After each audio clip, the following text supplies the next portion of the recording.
Hallo und herzlich willkommen zur NASCAR Whelen Euro Series 2013. Zum ersten Mal seit 2019 ist die Euro NASCAR zurück in Deutschland, aber nicht mehr in Hockenheim, sondern jetzt in der Motorsport Arena Oschersleben. Und da wurde eine richtig schöne Show aufgezogen mit richtigem American Feeling. 13.000 Zuschauer waren vor Ort für die 4 Rennen der NASCAR Whelen Euro Series. Wir schauen uns heute die beiden 16 Runden langen Euro NASCAR 2 Rennen an. Das hier ist die Strecke mit insgesamt 14 Kurven und einer Länge von 3,67 Kilometern.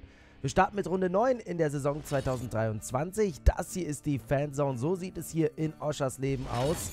Und wir sprechen jetzt mal mit Ariana Casoli, die für Speedhouse in der Startnummer 14 sitzt. Und sie ist die erfolgreichste Fahrerin in der Lady Trophy in der Geschichte der Serie. Und sie sagt, das hier ist wirklich eine super schwierige Strecke, auch wenn sie eine Menge Spaß macht. Ich muss mich hier und da noch ein bisschen an die Linien gewöhnen. Ich muss mich noch ranarbeiten und auch das Setup weiter erarbeiten, sodass wir hier schneller werden können. Ich glaube aber, dass wir uns in der nächsten Session verbessern werden. Ich möchte definitiv etwas schneller werden. Natürlich ist es auch so, dass das Qualifying und das Rennen zwei völlig verschiedene Dinge sind. Da muss man schon ein bisschen schauen. Jetzt geht es aber einfach darum, das Gefühl zu bekommen für die richtige Balance im Auto und dann eben auch genau die richtige Linie zu treffen, denn das ist auf dieser Strecke hier extrem wichtig. Wichtig ist es einfach, ein gutes Gefühl im Auto zu bekommen, aber ich kann eins sagen, ich werde hier immer besser. Speedhouse, das Team von Luca Lasser, ist bekannt dafür, super professionell zu sein, aber gleichzeitig haben die auch immer wieder schöne Partys da im Paddock, im Fahrerlager. Und sie sagt ja, das ist so, als ob man hier einen Schalter umlegen würde. Auf der einen Seite ist das Team ultra professionell, aber wenn die Arbeit dann getan wurde, dann kann es auch mal sein, dass hier richtig Party gemacht wird, dass man hier eine Menge Spaß miteinander hat. Also die Atmosphäre bei Speedhouse, die ist schon etwas ganz Besonderes. Das also die Worte von Ariana Casoli. Das hier ist Paul Giuffreau, der Franzose in Diensten von RDV Competition, hat sich die Pole Position geschnappt. Und damit wird er gleich das Feld hier in der Motorsport Arena Oschersleben in Richtung Turn 1 führen. Das ist der Gridwalk, immer wieder etwas ganz Besonderes in der NASCAR Whelen Euro Series. Alberto Nascar auf der 2, dann Martin Dubek auf der 3 und wo sollte er auch sonst sein? Jill Linster auf Position 4, Startplatz 4 für die Startnummer 50 von Hendricks Motorsport, der Toyota Camry. Jetzt quasi da in grün-gold auf der äußeren Linie. Green Flag ist in die Air, los geht's, das Rennen ist eröffnet. Vorne an der Spitze setzt sich Paul Giuffreau sehr gut durch. Dahinter Alberto Nascar gegen Martin Dubek und Jill Linster. Und Linster ist dran an seinem Teamkollegen, an Martin Dubek, der Tscheche, jetzt auf der Außenbahn.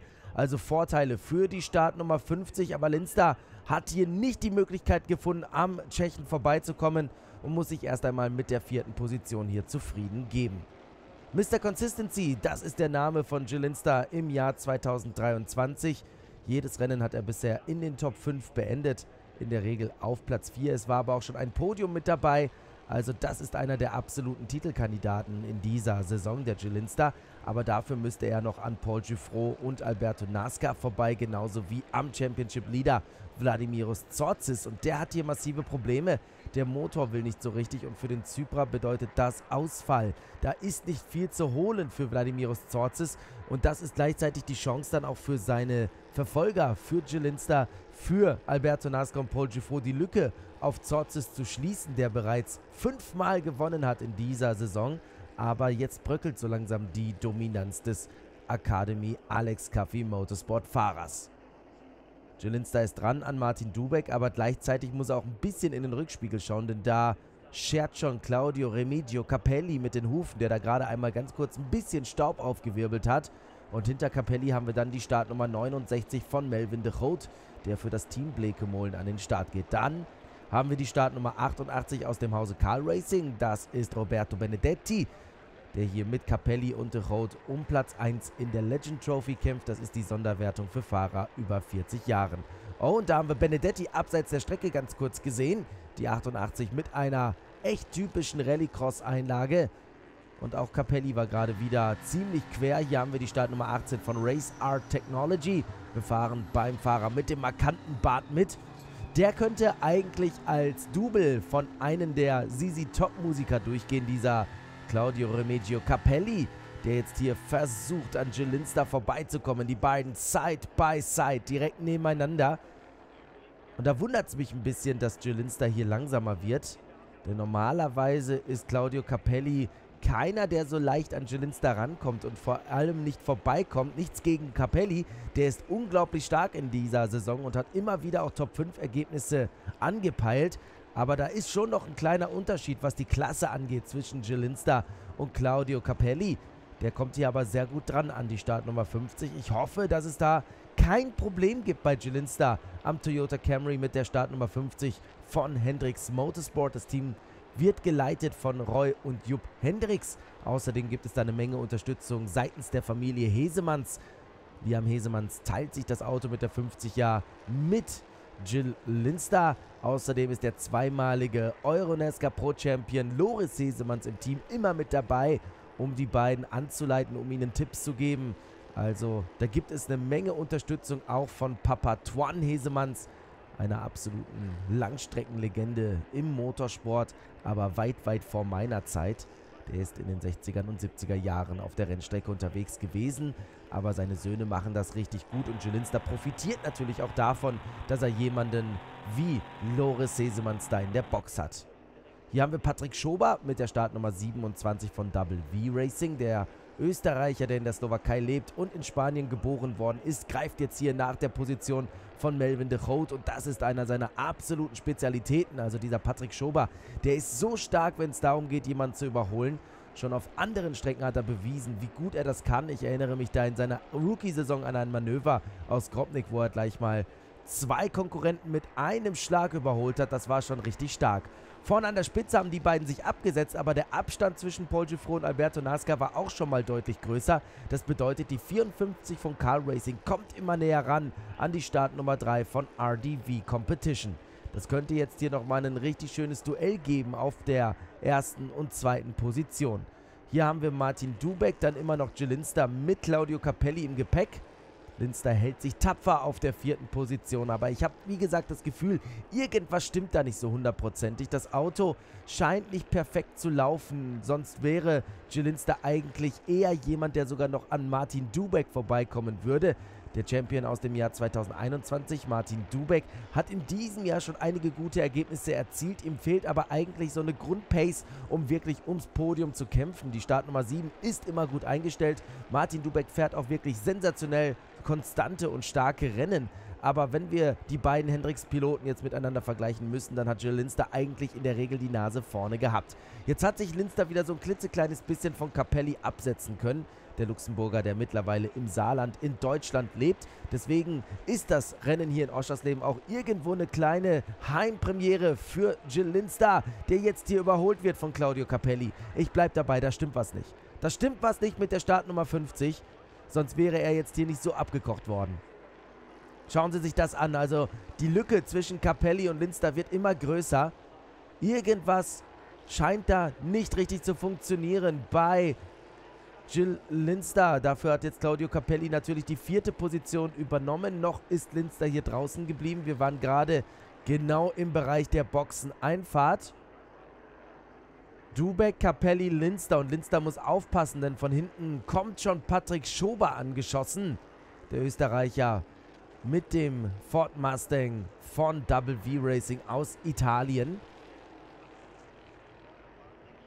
Und der hat da keine Schnitte. Das sieht man eigentlich jetzt schon in den Kurven, dass Jill Linster da definitiv nicht mithalten kann. Da kommt auch schon der erste Angriff von Patrick Schober. Den kann Linster noch abwehren.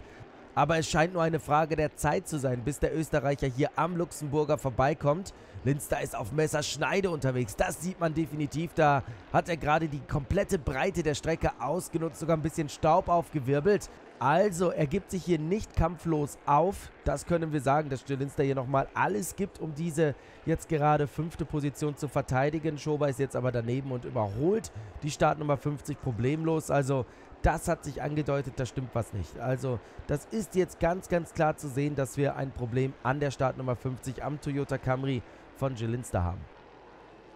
Die nächste Boxeneinfahrt und jetzt kommt er rein. Jetzt kommt er rein. Also Reifenschaden bei der Startnummer 50. Das war ein schleichender Plattfuß und dementsprechend gibt es da keine Möglichkeiten für für Jelinster vorne an der Spitze mitzuhalten. Ganz bitter natürlich, dass er hier weit zurückfällt. Aber das hier in Deutschland ist das Finale der Regular Season. Und das bedeutet auch, dass nach diesen beiden Rennen am Samstag und am Sonntag alle Fahrer ihre 2 schlechtesten Ergebnisse streichen dürfen. Also selbst wenn er hier 2 Ausfälle hätte, könnte er beide Rennen hier in Deutschland streichen. Und dann würde er immer noch mit seinen Top 5 Ergebnissen aus Valencia, aus Brands Hatch, Italien und Most dastehen. Vorne an der Spitze, Paul Giffrot ist enteilt. Das liegt auch daran, dass Alberto Nasca im Verkehr ein klitzekleines bisschen aufgehalten worden ist.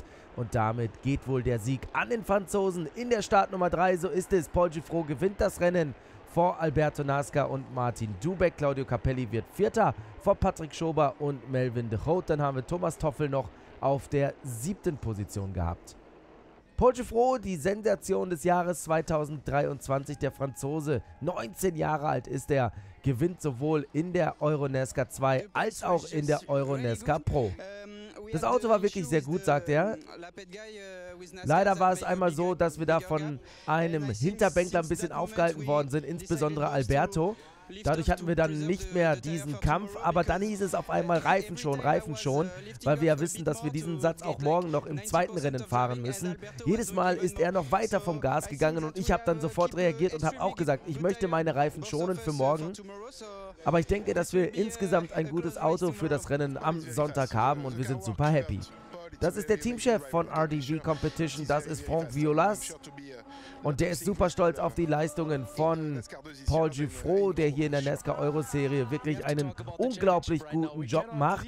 Und natürlich müssen wir jetzt auch irgendwann über die Meisterschaft sprechen, denn in der Euro-NASCAR 2 hat Giffrot sehr realistische Chancen noch, den Titel zu holen. Franck Violas will das natürlich wieder ein bisschen runterspielen. Das ist die typische Taktik. Er sagt, klar, wir müssen drauf schauen, aber wir haben doppelte Punkte beim Finale auf dem Circuit Solda in Belgien. Also es ist noch ein langer Weg. So die Aussage des Teambesitzers.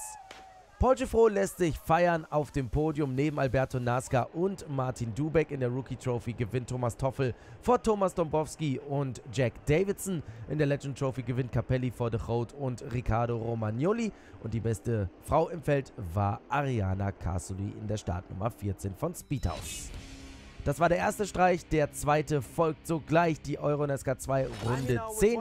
Und das hier ist der aktuelle Championship-Leader in der Rookie Trophy, Thomas Dombowski, der für das Team Blake Molen fährt. Hören wir mal rein, wie er seine erste Saison bisher erlebt hat.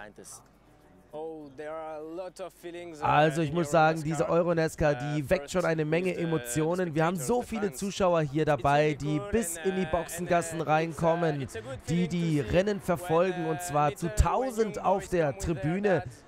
Teilweise kommen da die Jungs und Mädels auch ganz nah an die Autos ran, teilweise sitzen sie sogar in den Autos. Das ist die Offenheit der NASCAR Whelen Euro Series, die unglaublich ist.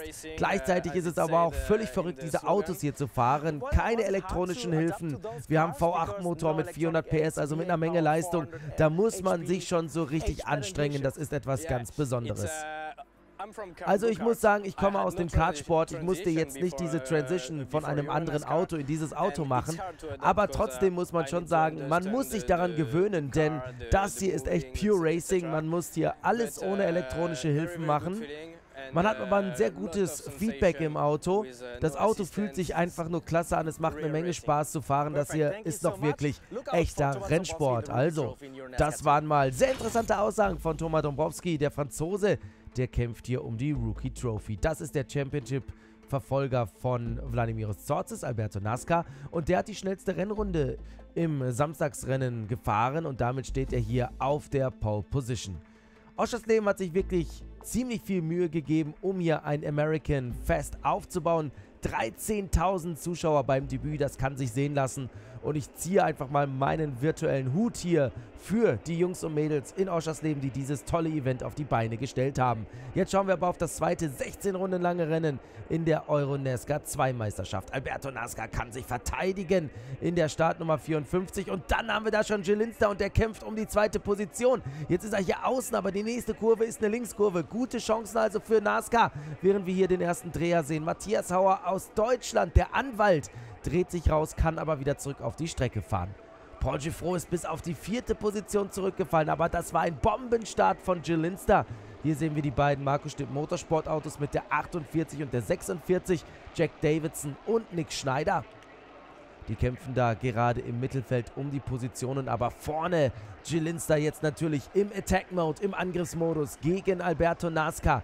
Winkt hier vielleicht die erste Chance, einen Sieg einzufahren für den Luxemburger, für Hendricks Motorsport. Nasca auf der 1, Linster auf der 2, dann Capelli auf der 3, der hier in Deutschland wirklich sehr gut zurechtkommt. Dann erst Paul Giffrot. Und dahinter lauert dann schon Thomas Toffel. Also beide Race Art Technology Autos sind vorne mit dabei und zeigen hier eine gute Pace. Dann haben wir Patrick Schober, der liegt momentan hinter Thomas Toffel. Dann Roberto Benedetti in der Startnummer 88, auch wenn wir sie gerade nicht im Bild haben. Linster ist dran an Alberto Nasca. Schauen wir mal, geht da vielleicht was für Linster? Nasca schon quer aus dieser Kurve heraus. Jetzt sind wir auf der Startzielgeraden. Das hier ist die Kameraperspektive von Claudio Remigio Capelli. Der filmt uns da vorne Linster und Nasca, die jetzt gleich reingehen in Kurve 1. Da gibt es noch keine Chance. Kurve 2 vielleicht. Linster geht innen rein.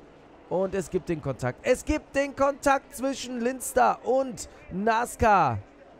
Das ist natürlich das Worst-Case-Szenario gewesen. Sowohl für Alberto Nasca, aber auch für Jilinster, denn er bekommt dafür eine Durchfahrtsstrafe.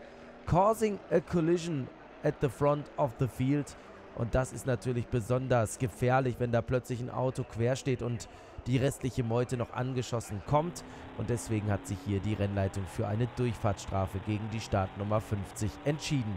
Damit auch Alberto Nasca raus, der im Titelkampf gegen Vladimiros Tsortzis Punkte gut machen wollte. Jetzt aber erst einmal hier eine Menge Arbeit vor sich hat, um sich wieder nach vorne zu kämpfen. Patrick Schober geht hier gerade an Claudio Capelli vorbei. So wie ich den Patrick Schober kenne, wird er dieses Manöver nämlich problemlos durchziehen. So ist es auch. Also die 27 vorbei an der 18. Das ist schon fast ein Garant für ein Überholmanöver, dieser Patrick Schober. Sobald er ansetzt, zieht das auch in der Regel durch. Und jetzt hat er hier Capelli hinter sich gelassen. Paul Giffrot versucht dahinter noch auf Platz 3 zu springen. Kann diese Situation aber noch nicht ausnutzen. Capelli wieder ein bisschen im Dreck. Kommt jetzt vielleicht Giffrot an Capelli vorbei. Der Kampf um die dritte Position. Die beiden Side by Side auf der Startzielgeraden. Und Giffrot schafft es, an Capelli vorbeizukommen. Und jetzt fällt er raus. Jetzt fährt er zu weit raus. Was ist denn hier los in diesem Rennen? Erst erwischt es die beiden Titelkandidaten Jilinster und Alberto Nasca und jetzt auch noch Paul Giffrot. Und irgendwo hinten fährt Vladimiros Tsortzis, der Championship Leader, mit seinen Motorenproblemen rum. Also das hier ist ein ganz, ganz komisches Rennen. Noch sitzt da seine Strafe nicht ab, der Jilinster.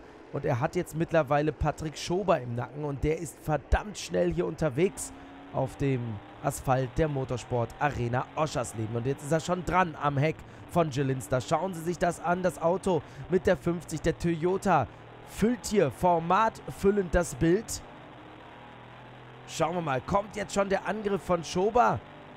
So ist es, jetzt zieht er raus und geht an der Startnummer 50 vorbei. Also Jilinster muss Patrick Schober hier ziehen lassen, wie schon gegen Claudio Capelli.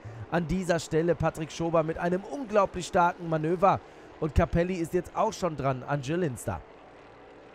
Das ist der Kampf um die erste Position. Schober, Linster, Capelli. Ein schöner Dreikampf. Dieses Mal ohne Giffrot, ohne Nasca, ohne Tsortzis. Aber wir haben jetzt eine Full Course Yellow. Und zur Erinnerung, Jilinster muss noch für die Drive-Thru-Penalty an die Box kommen.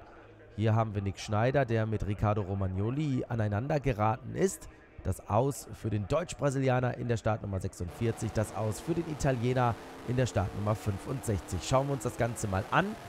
Nick Schneider da am Heck von Romagnoli. Dann versucht er da innen rein zu stechen. Ja, aber das geht voll auf den Quarterpanel. Also das ist eine ordentliche Divebomb gewesen von Nick Schneider, der sich hier noch massiv aufregt. Kann ich nicht ganz nachvollziehen. Und ist das jetzt hier unter Gelb die Drive-Thru-Penalty? Geht das? Hat da Hendricks Motorsport vielleicht eine Lücke im Regelwerk gefunden, eine Grauzone? So ist es. Der fährt hier durch die Boxengasse und sitzt unter Gelb seine Strafe ab. Und hier kommt schon der Restart und da zuckt er einmal ganz kurz raus, der Jill Linster. Also es gibt wirklich keine Probleme mit der Drive-Thru-Penalty unter Gelb, aber das hier war gerade ein Restart-Infringement und es gibt die nächste Strafe gegen Linster. Die nächste Strafe, weil er da beim Restart einmal ganz kurz rausgezuckt ist. Da hätte er in Formation bleiben müssen. Und dementsprechend die nächste Strafe gegen die Startnummer 50. Aber die Drive-Thru-Penalty-Geschichte, die müssen wir aufarbeiten. Da wurde wirklich ins Regelwerk geschaut und es gibt keinen Passus, der sagt, dass eine Drive-Thru-Penalty nicht unter Full-Course-Yellow-Bedingungen abgesetzt werden darf. Also Geniestreich von Jill Linster und Hendricks Motorsport, aber ich denke mal, dass diese Regellücke relativ schnell von der NASCAR Wheel News Series gestopft werden wird. Weiter hinten geht es ordentlich zur Sache. Paul Giffrot hat sich zumindest wieder an Melvin de Groot vorbeigekämpft. Und da gibt es den nächsten Dreher von Alberto Nascar. Dieses Mal ohne Fremdeinwirkung. Da wurde noch Mario Ercoli in der Startnummer 8 verwickelt. Der 16-jährige Bruder von Gianmarco Ercoli. Und auch Sven van Laere in der Startnummer 56 war da in Problemen, musste kurz einmal über die Wiese fahren. Genauso wie hier jetzt Roberto Benedetti. Der kommt mit dieser Kurvenkombination nicht wirklich klar. Jetzt haben wir auch gerade einmal ganz kurz Vladimiros Tsortzis gesehen, der in der Startnummer 5 da vorne mitmischt. Patrick Schober ist hier auf dem Weg zu seinem ersten Euro-NASCAR-Sieg. Es wäre nicht nur sein erster Euro-NASCAR-Sieg, sondern auch der erste für Double V Racing. Der Österreicher stand schon auf dem Podium, aber in der Victory Lane durfte er sein Auto bisher noch nie parken. Und Linster, da müssen wir definitiv 5 Sekunden abrechnen in dem Gesamtklassement am Ende, weil er eben noch eine weitere Strafe bekommen hat. Und jetzt kämpft er da auch schon mit Claudio Capelli, dann Martin Dubek auf der 4, Thomas Toffel auf der 5. Paul Giffrot hat sich immerhin auf die 6. Position zurückgekämpft.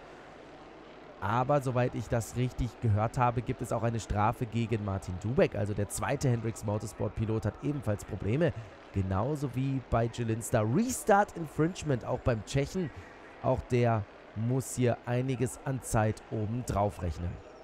Giffrot geht jetzt hier an Thomas Toffel vorbei. Toffel, der kommt eigentlich aus dem Motorradsport und hat sich jetzt entschieden, im Autoracing, also im Automobilrennsport, Fuß zu fassen. In der ersten Saisonhälfte hatte er noch Probleme, aber seit Most ist da der Knoten geplatzt. Da hat er wirklich einen Riesenschritt nach vorne gemacht.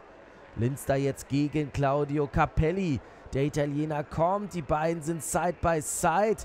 Und da gibt es den nächsten Push von Jill Linster. Das nächste Auto im Gravel. Also das ist nicht das Rennen des Luxemburgers, denn das ist die nächste Strafe. Strafe Nummer 3 für Jill Linster, nachdem er da Claudio Capelli abgeräumt hat. Und vorne an der Spitze wird es der erste Sieg überhaupt für Patrick Schober. Der erste Sieg überhaupt für Double V Racing. Jill Linster wird hier am Ende auf Position 7 gewertet nach den Strafen. Wie gesagt, es gab auch noch weitere Penalties gegen andere Fahrer. Platz 7, das ist ein weiteres Streichergebnis für Jill Linster, der beide Rennen aus Deutschland streichen wird nach der Regular Season. Während wir hier Patrick Schober im Freudentaubel sehen. Hier haben wir das Team von Double V Racing. Endlich hat es geklappt, endlich Platz 1 für Schober. Endlich der Sieg für Double V. Wir hören rein. Ich kann es einfach noch nicht glauben, dass wir dieses Rennen gewonnen haben. Ich hätte niemals mit einem Rennsieg gerechnet, sondern eher mit einem Podium. Das Team hat wirklich einen unglaublichen Job gemacht. Ich danke natürlich auch meinen zahlreichen Sponsoren. Ohne sie würde ich jetzt hier nicht stehen und könnte nicht dieses Interview geben. Also die Victory Lane und dann sagte er zu mir, weil ich das Auto auch einweisen darf, um dieses Interview zu machen, da sagte er zu mir, ich kann es nicht glauben, bin ich wirklich der Sieger? Und er sagt auch, wow, das sind so viele Emotionen, ich kann es wirklich nicht glauben, aber jetzt stehen wir hier auf Platz 1, ich bin einfach nur überglücklich. Das hier ist der Marketingmanager von Double V Racing, Michele Diazzi, und er sagt, Patrick hat natürlich einen super guten Job gemacht und das Team ist wirklich super motiviert und arbeitet sehr hart. Wir sind super happy. Unser erster Rennsieg in der Euro-NASCAR. Es ist einfach nur verrückt. Wir fühlen uns fantastisch. Wir sind alle super happy. Nach der Regular Season führt Vladimiros Tsortzis vor Alberto Nascar und Paul Giffrot. Jill Linster bleibt weiterhin auf der 4. Position vor Patrick Schober und Martin Dubek. Das ist die Gesamtwertung, also nach den beiden Streichergebnissen. In der Rookie Trophy gewinnt Thomas Toffel vor Jack Davidson und Dominik Schark aus Deutschland. In der Legend Trophy haben wir Melvin de Groot vor Claudio Capelli. In der Lady Trophy gewinnt wieder einmal Ariana Carsoli. Und das war's von der Euro-NASCAR aus Deutschland. Mein Name ist André Wiegold. Tschüss und bis zum nächsten Mal.